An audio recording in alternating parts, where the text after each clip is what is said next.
Hello students, welcome to the next session.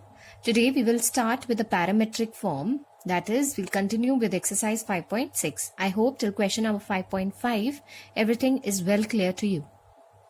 Okay, now if we have to define a parametric form, it would be a relation expressed between two variables x, y in the form of x is equal to ft and y is equal to gt is said to be a parametric form with t as a parameter, right? Now in questions where we have two given functions x and y, right?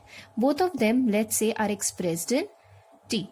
For example, I am given x is equal to sine t and y is equal to cos t, and I have to find out the derivative, that is dy by dx, change in y with respect to x. So we make use of a third parameter here, or we make use of a parametric form, and t here will be the third parameter. So in other words, if I have to find out dy by dx, I can simply find it out as dy by dt, right? Change in y with respect to t, because the function y itself is expressed in terms of t. And then I'll be finding out dx by dt and then dividing the two so that I get dy by dx. And what is dy by dt? If g is my function, dy by dt will be g dash t, and if f is my function, so my dx by dt would be f dash t, right? So it's very simple. We have two x and y variables. Both of them are expressed in terms of t. We have to find out their derivative. That is, we have to find out the change in y with respect to x using a third parameter, right? As an example, I'll take the first question of exercise 5.6. So we have x is equal to 2at square and y is equal to at to the power 4, right? Now how can we find out dy by dx? Remember, we can find out dy by dx if I find out the change in y with respect to t and change in x with respect to t. Divide the two. In this way, I'll be finding out dy by dx, right? So let me find out dx by dt, because x is completely dependent upon t. So what change does t bring upon x? We'll find out the derivative. So dx upon dt is, let's say 2a will be a constant value over here, and derivative of t square would be 2t. So we have 2a into 2t, that is 4at, right? Likewise, we have y is equal to at to the power 4.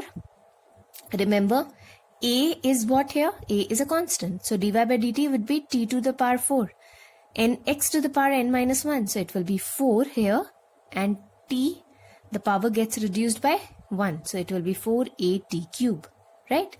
Next we'll be finding out dy by dx, which is dy by dt upon dx by dt. So it's 4at cube upon 4at, 4 cancels, a and a cancels, t cube upon t gets cancelled, so it becomes t square. Next we have the second question, x is equal to a cos theta and y is equal to b cos theta. Again we have to find out dy by dx. Here the parameter is theta. So theta, x and y variables, they are completely dependent upon the value of theta. So we find out the derivative dx by d theta. So a is a constant here. Cos theta, the derivative of cos theta would be minus sine theta. So I can write minus a sine theta over here. Likewise, I'll be finding out dy by d theta. So it's minus b sine theta. dy by dx becomes dy by d theta upon dx by d theta. So it's minus b sine theta upon minus a sine theta. Sine theta and sine theta gets cancelled. Minus and minus gets cancelled. So we are left with b upon a, right? With this, we move on to question number 4. Question number 3 has to be done using the similar way, right? So x is equal to 4t and y is equal to 4 upon t. dx by dt in this case would be 4 is a constant, t, d by dt of t is 1. So dx by dt is 4. Here y is equal to 4 upon t, so dy by dt, 4 is a constant. Derivative of 1 upon t would be minus 1 upon t square, because 1 upon t can be written as t to the power minus 1. And likewise, we can apply the derivative nx to the power n minus 1. So in other words, it's minus 4 upon t square. So dy by dx is dy by dt upon dx by dt. dy by dt minus 4 upon t square divided by 4, which is minus 1 upon t square. This is how we are going to find it out. Next, question number 5. We have x is equal to cos theta minus cos 2 theta and y is sin theta minus sin 2 theta. So I'll be finding out the parameter as you know here is theta. That's the third parameter.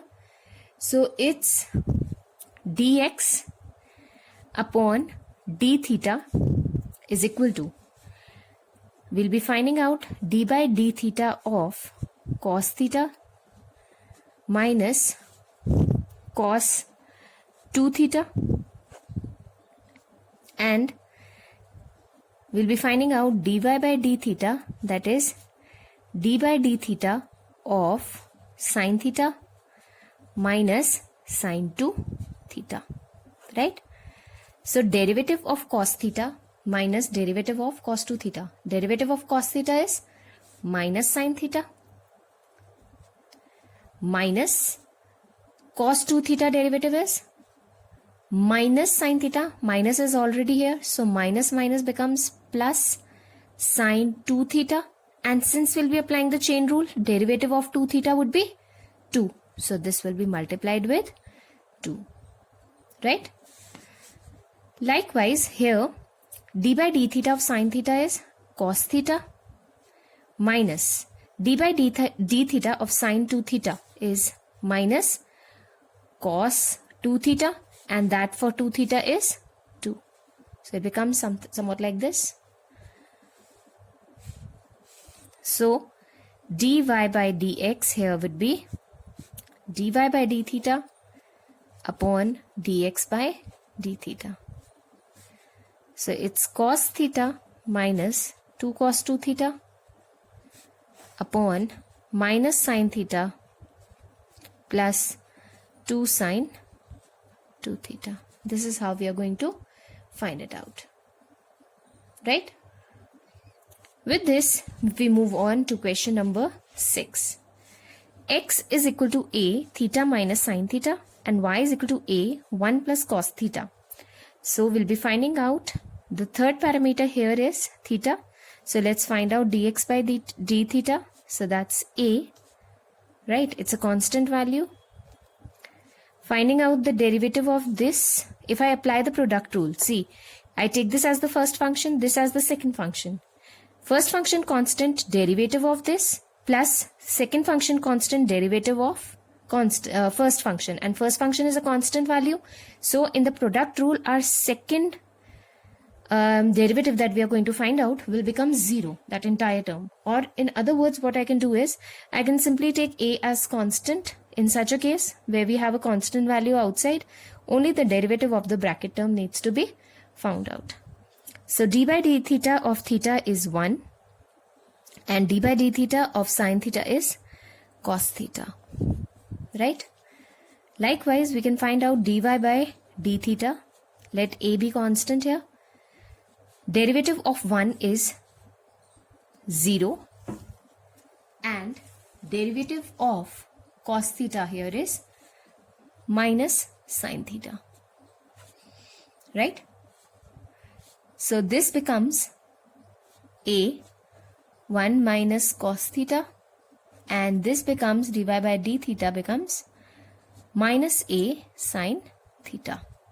Okay, so I can find out dy by dx now. And what is dy by dx? It is dy by d theta upon dx by d theta. So that's minus a sin theta, and this becomes a into 1 minus cos theta. Remember, a and a gets cancelled. So we have minus sin theta as 2 sin theta by 2, cos of theta by 2, and 1 minus cos theta is 2 sin square theta by 2. Right? 2 and 2 gets cancelled. One sign and the other sign gets cancelled. So cos theta by 2 upon sin theta by 2. Minus sign is already there. Becomes cot of theta by 2. This is how we'll be finding out its derivative. Is that clear?